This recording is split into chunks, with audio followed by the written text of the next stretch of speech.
Hello, welcome to the CEO of Starve Network, connecting the dots to success. I'm your host, Indesha, the CEO. The purpose of this show is to educate you on the importance of financial literacy and entrepreneurship. On today's topic, we're going to be talking about Juneteenth and black businesses in the country of America. And obviously, we're in the month of June. And Juneteenth is a federal holiday that is celebrated in this country that celebrates black American culture. And it also highlights the independence of black Americans. So Juneteenth was actually something that is our own independence, right? It's our own black American independence. And the simple fact that, we went through the trials and tribulations that we went through in this country as black Americans, it's only right that we have this acknowledgement of our Independence Day, right? So with that being said, there's some things that I'm going to tie into business as it relates to the state of black people in America, or black people in this country. And Berks County is no exception. The black community here is null and void. It's not really a community here. It's really sporadic. There's no sense of cohesiveness when it comes to black people in this community, so to speak. There is the Hispanic communities here. They are flourishing and they're doing well for themselves, rightfully so. And what they understand is the sense of group economics, right? What we have failed to do is practice group economics, right? There is something that is very important when you're talking about the elevation to a community, right? When you're talking about building to a community, you have to practice group economics. It ties into so many things. It ties into politics. It ties into community. It ties into livelihood. So as a black American, I have to do my part to make sure that we are being equipped, one, with the right information, and that's the purpose of this show, again, is to educate us on the importance of financial literacy and entrepreneurship, and also that I'm speaking out on things that needs to be highlighted and that needs attention. So again, Juneteenth is celebrated on the 19th of June, and it came about because Abraham Lincoln, he passed the proclamation, the Emancipation of Proclamation Act in 1863. And when he passed that act, it was to instill that every person that was in bondage, every person that was enslaved, every person that was held against their will was to be set free. And in that particular moment, that was black Americans, right? The black American is the only person to be enslaved on American soil. There's no other ethnic group to be enslaved on American soil. Now you have the Native Americans, right? They was just slaughtered. Like they was just completely slaughtered. So when it comes to being black in America, we have a different experience than other ethnic groups, right? Other ethnic groups they come here voluntarily. Black Americans, we didn't come here voluntarily. We were shipped over here on boats, right? In the year of 1619, if I'm not mistaken. Sometimes I got to brush up on my history. Sometimes I have to go through my history books and things of that nature. But if I'm not mistaken, it was the year of 1619 where the first 13 black Americans graced American soil, right? And it came in through the state of Virginia. Right. So when you take that into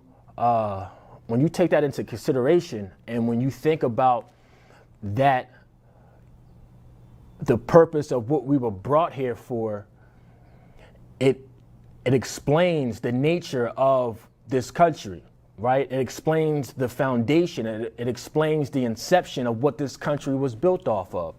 It was built off of free labor, right? It was built off of the sweat, blood, and tears off another people that have not been compensated, that has not been given the proper tools in order to elevate it, in order to create their community. But the people have, our people, my people have still found a way to survive, still found a way to thrive, not only survive, but thrive under these conditions. So it's important that, given this month, that we put things in proper context and we understand that there's a reason why there's a Black Independence Day, right? There's a reason why in this country that it should be celebrated, right? And that on July 4th is not our Independence Day. That is not a Black Americans Independence Day. That's not our holiday. There's a bunch of holidays that we celebrate that is not of our culture, right? And to me, personally, I don't celebrate a lot of holidays due to that fact. It's because it does not celebrate me as a Black American, right?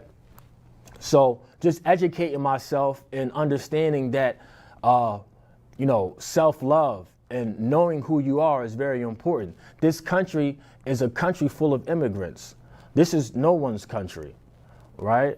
It's a country full of immigrants. So therefore, what should make this country beautiful is the celebration of all cultures. As a celebration of all cultures, it's supposed to be the United States of America. But we seem to focus on westernized philosophies and westernized ideologies that kind of dictates our lives. So with that being said, with my little rant there, I want to go into a letter, right? A letter that is going to further give you some more, is going to further contextualize what we're in, right? It's going to further contextualize what's still going on today, but just in different forms. So the letter I'm going to read today is the Willie Lynch letter, The Making of a Slave. So as I go into this letter here, I'm actually going to pull it up on my phone. All right. So the Willie Lynch letter. This speech was said to have been delivered by Willie Lynch on the bank of the James River in the colony of Virginia in 1712. Lynch was a British slave owner in the West Indies. He was invited to the colony of Virginia in 1712 to teach his methods to slave owners there. Now, this is him speaking. This is actually Willie Lynch speaking. Let me bear with me here, guys. All right. So this is Willie Lynch's actual words. Gentlemen, I greet you here on the bank of James River in the year of our Lord, 1712. First, I shall thank you, the gentlemen of the colony of Virginia, for bringing me here. I'm here to help you solve your problems with slaves. Your invitation reached me on my modest plantation in the West Indies, where I have experience with some of the newest and still the oldest methods of control of slaves. Ancient Rome would envy us if my program is implemented. As our boat sailed south on the James River, named for our illustrious king, whose version of the Bible we cherish, I saw enough to know that your problems is not unique. While Rome used cords of woods and crosses for standing human bodies along its highways in great numbers, you are here using the tree and the rope on occasions. I caught the whiff of a dead slave hanging from a tree a couple miles back. You are not only losing valuable stock, but hangings you are having uprisings. Slaves are running away. Your crops are sometimes left in the fields too long for maximum profit. You suffer occasional fires. Your animals killed. Gentlemen, you know what your problems are. I do not need to elaborate. I'm not here to enumerate your problems. I'm here to introduce you to a method of solving them. In my bag here, I have a foolproof method for controlling your black slaves. I guarantee every one of you that if installed correctly, it will control the slaves for at least 300 years. My method is simple. Any member of your family or your overseers can use it. I have outlined a number of differences among the slaves, and I take the difference and make them bigger. I use fear, distrust, and envy for control and for control purposes. These methods have worked on my modest plantation in the West Indies, and it will work throughout the South. Take this simple little list of differences and think about them. On top of my list is age, but it's there only because it starts with an A. The second is color or shade. There is intelligence, size, sex, size of plantation, status on plantation, attitude of owners, whether the slaves live in the valley, on the hill, east, west, north, south, have their hair, coarse hair, or is tall or short. Now that you have a list of differences, I shall give you an outline of actions. But before that, I shall ensure that the distrust is stronger than trust and envy, stronger than adulation, respect, or admiration. The black slaves, after receiving this indoctrination, shall carry on and will become self-refueling and self-generating for hundreds of years, maybe thousands. Don't forget, you must pitch old black male versus the young black male. You must use the dark-skinned slaves versus the light-skinned slaves, and the light-skinned slaves versus the dark-skinned slaves. You must use the female versus the male, and the male versus the female. You must also have white servants and overseers who distrust all blacks. But it is necessary that your slaves trust and depend on us. They must love, respect, and trust only us. Gentlemen, these kits are your keys to control. Use them. Have your wives and children use them. Never miss an opportunity. If used intensely for 1 year, the slaves themselves will remain perpetually distrustful. Thank you, gentlemen. Wow. So that's a letter from Willie Lynch. That's the Willie Lynch letter. And can't we see that? And can't y'all see that these things still go on till this day? Right? Like these things still go on to this day. He said it. He said it will last 300 years. 300 years it will last. But it's such a diabolical method that it will get the community, the black community, to start reflecting it within themselves, right? They will internalize it. It will be embedded in their subconscious. And anything that you subscribe to, anything that you constantly, pay attention to, is going to become part of your subconscious, right? And your subconscious mind is stronger than your conscious mind. And whatever happens in your subconscious mind creates your reality, right? So you have to be mindful of these things that you are watching, the things that you are saying, the things, how you're interacting with, with people and with your community. So this all has relevance. This all has relevance to our nation. It all has relevance to our country, to this town, right? And we have to understand that,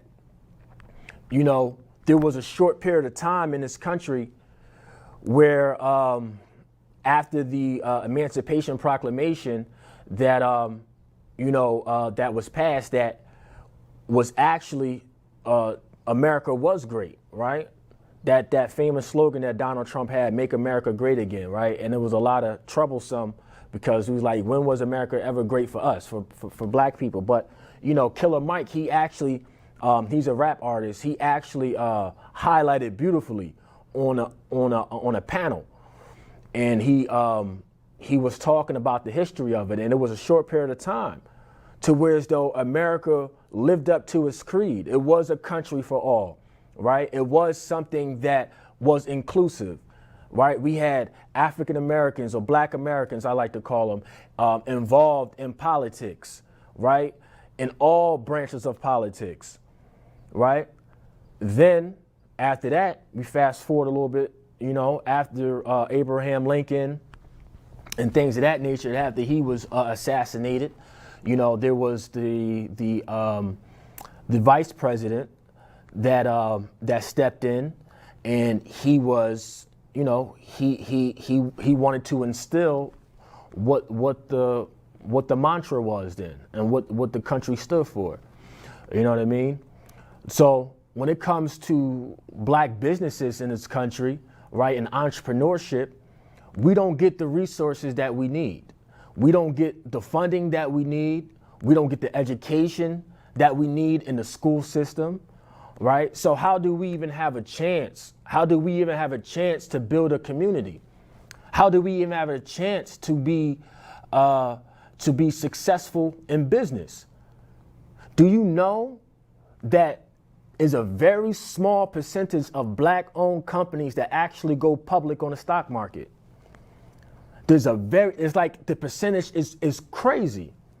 And you would think if there's a smaller amount of black-owned companies, that there should be more public companies that's traded on the stock market. And when you have a company that's traded on the stock market, that means that you have a publicly traded company, right? That means that your company, it has a certain amount of reserves, it has a certain amount of staff and employees and things of that nature, right?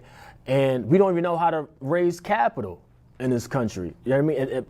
In the black community, there's no there's not a bunch of black entrepreneurs that's raising capital and getting the funding that they need in order to be successful. So it's important that I continue to educate and continue to bring forth the information that I research and that I look up and that I know. There's creative financing ways that we can utilize in business to get the funding that we need, right? So, so it's just very important, man, that we understand the context of the times that we living in, right? It's important that we understand that there's still work to be done. There's still work to be done, right? We get on these social media platforms and we start thinking that, the struggle has been eliminated. There's people struggling out here, yo.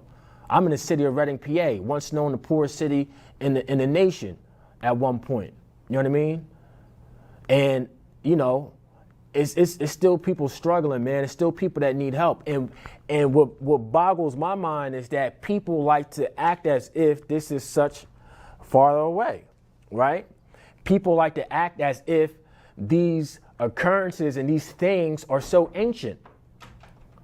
This is if you go back, I remember my grandmother, she told me back in North Carolina, she used to pick cotton. This is my grandmother, right? Not my mom, but this is only 2 generations away. So we can't act as if this is so ancient, times is so much different. No, it's only 2 generations away. You take my lifetime, my mother's lifetime, and another lifetime, and we right back to Jim Crow South. We right back to segregation, right? Right? And we like to act as if, because it's law that's segregation, but we are as segregated as we ever have been. We go in the city that I'm in right now, Berks County, Reading, PA. This is simply as going across a bridge. You can see the differences. You can see the things that are the resources and the things that are given to one community as opposed to another community. Like I don't like people got to open their eyes.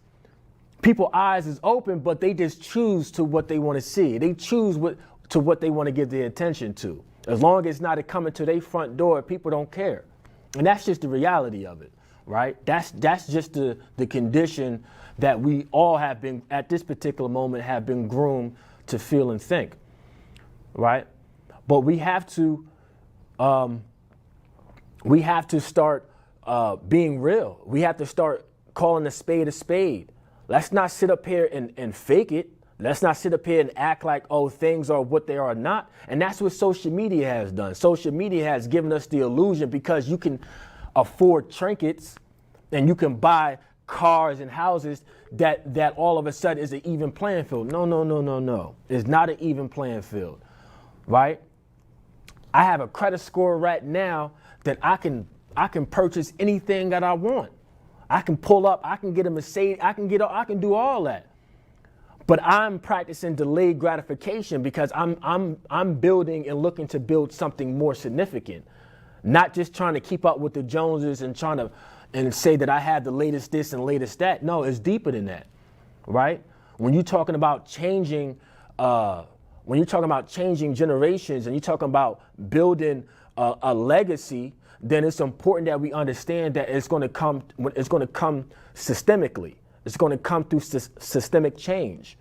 And we're going to need everybody's participation. We're going to need government. We're going to need people. We're going to need businesses. We're going to need everybody's involvement if we want to live up to the creed of what this country is purported to be, right? For all people in the United States of America. So there's something else that I wanted to get into. It was... Let me see if I can locate it.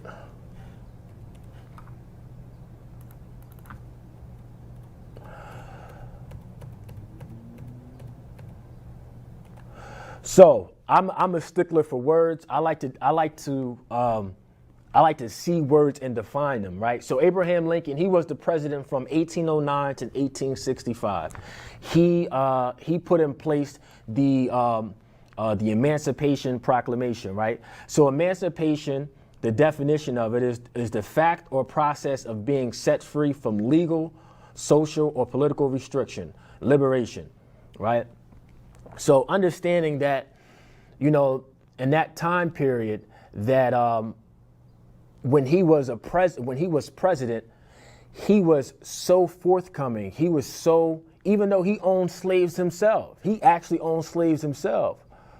But there's a but with that, because he had the foresight to know that this is inherently wrong. You are taking a people and making them do things against their will, building your wealth off of their backs, right? He understood that. Whatever how he came to that, he came to that epiphany, whatever it was. But it was through his actions that we actually are in position that we are in today.